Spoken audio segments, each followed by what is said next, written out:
اے ایمان والو، زیادہ تر ہمارے معاشرات میں یہ دیکھا جاتا ہے کہ اولاد سے ماں باپ ناراض رہتے ہیں۔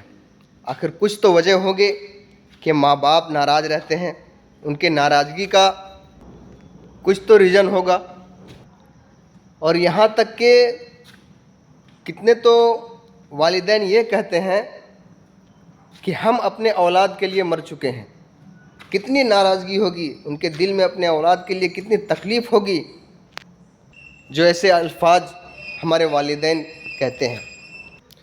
ایک واقعات ہے ایک صحابی رسول کی، حضرت علقمہ رضی اللہ تعالی عنہ کی طبیعت بہت خراب ہو گئی اور موت قریب آ گئی، تو آپ صلی اللہ علیہ وسلم کے پاس خبر آئی کہ علقمہ کی آخری وقت ہے یا رسول اللہ، اور ان کے زبان پر کلمہ جاری نہیں ہو رہی۔ آپ صلی اللہ علیہ وسلم آئے، حضرت علقمہ سے کہتے ہیں کہ کلمہ پڑھو۔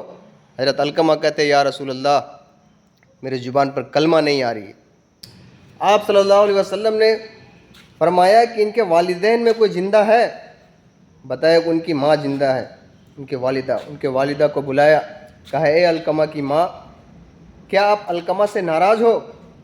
حضرت علقمہ رضی اللہ تعالی عنہ کی والدہ کہتی ہے کہ یا رسول اللہ، دین کے معاملے میں ہمارا بیٹا بڑا نیک ہے، دن میں روزے رکھتا، رات میں تہجد پڑھتا اور قرآن پاک کی خوب تلاوت کرتا، لیکن یا رسول اللہ، جب ان کی بیوی رحم میں اگر کوئی بات ہو جاتی تو علقمہ اپنی بیوی کا سائڈ لیتا۔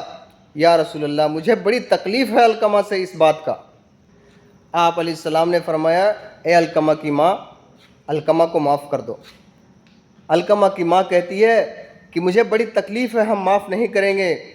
آپ صلی اللہ علیہ وسلم نے صحابہ سے فرمایا کہ اے صحابہ، جاؤ جنگل سے لکڑیاں لے آؤ اور علقمہ کو زندہ جلا دو، کیونکہ جہنم کی آگ میں جلنے سے بہتر ہے کہ وہ دنیا کی آگ میں جل جائے۔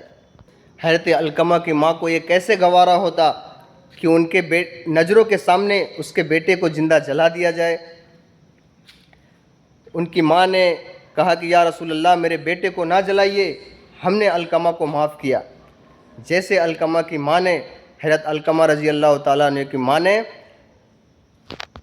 معاف کیا، حضرت علقمہ رضی اللہ تعالیٰ عنہ کے زبان پر کلمہ جاری ہوئی اور پھر ان کا روح قبض ہو گیا۔